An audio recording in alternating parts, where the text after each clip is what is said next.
matin de 1970, au Centre régional de recherche sur les primates de Tulane, le jeune psychologue Gordon Gallup Jr. observait des chimpanzés. Il remarqua quelque chose d'étrange.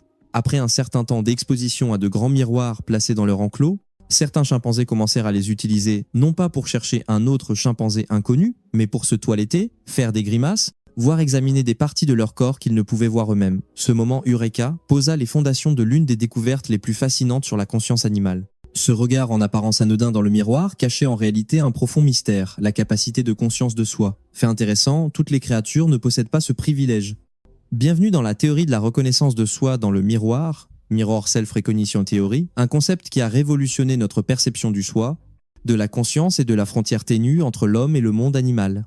Dans les années 1970, le psychologue Gordon Gallup Jr. posa une question simple mais révolutionnaire. Les animaux se reconnaissent-ils dans un miroir ? Pour y répondre, il conçut une expérience ingénieuse appelée le test de Lamarck, ou test de la tâche. Le protocole était très direct. Un animal était familiarisé avec un miroir, puis, à son insu généralement pendant son sommeil ou sous anesthésie légère, les chercheurs plaçaient secrètement une marque inodore et non irritante sur une partie de son corps qu'ils ne pouvaient voir directement, comme le front ou une oreille.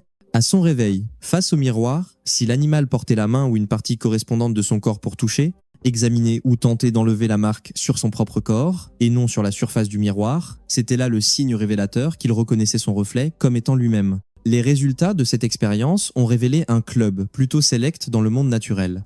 Nous les humains commençons généralement à réussir ce test entre 18 et 24 mois, une étape cruciale du développement cognitif. Outre l'homme, seules quelques autres espèces manifestent cette capacité, notamment nos proches cousins primates comme les chimpanzés, les bonobos, les orang-outans, des mammifères marins intelligents tels que les grands dauphins et les orques, les doux géants que sont les éléphants d'Asie, et, de manière surprenante, certains oiseaux à l'intelligence remarquable comme la pie bavarde eurasienne. L'absence de nombreux autres animaux intelligents, comme les chiens ou les chats, sur cette liste ne fait qu'accroître la fascination et le mystère entourant ce phénomène. Alors, que signifie cette capacité de se reconnaître dans un miroir ? Ce n'est pas simplement la reconnaissance d'une image.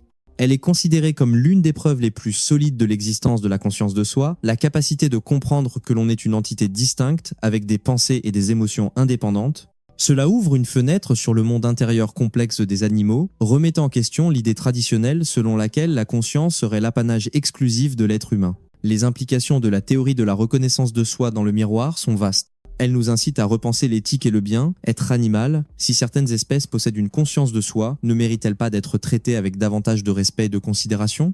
Elle nous aide également à mieux comprendre l'évolution de l'intelligence et de la conscience, suggérant que des capacités cognitives complexes ont pu émerger sur différentes branches de l'arbre de la vie. Même dans le domaine de la recherche sur l'humain, l'étude du développement de la reconnaissance de soi chez l'enfant fournit des informations précieuses sur la formation du soi et les troubles développementaux associés. Bien sûr, la théorie de la reconnaissance de soi dans le miroir et le test de Lamarck ne sont pas exempts de débat. Certains scientifiques estiment que ce test pourrait être trop axé sur la vision, négligeant les espèces qui dépendent davantage d'autres sens, comme l'odorat. Il est également possible que la conscience de soi ne soit pas un état binaire oui ou non, mais plutôt un spectre, et que ce test ne capture qu'un certain seuil.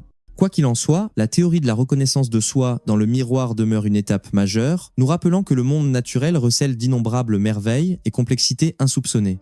La prochaine fois que vous vous regarderez dans un miroir, souvenez-vous que cet acte en apparence banal est en réalité la manifestation d'une capacité extraordinaire, une capacité qui vous relie à un groupe d'élite de créatures conscientes de leur propre existence. Et peut-être la question n'est-elle pas seulement qui vous regarde dans le miroir, mais aussi que ferons-nous de cette prise de conscience que nous ne sommes pas seuls à posséder cette profonde capacité de cognition ?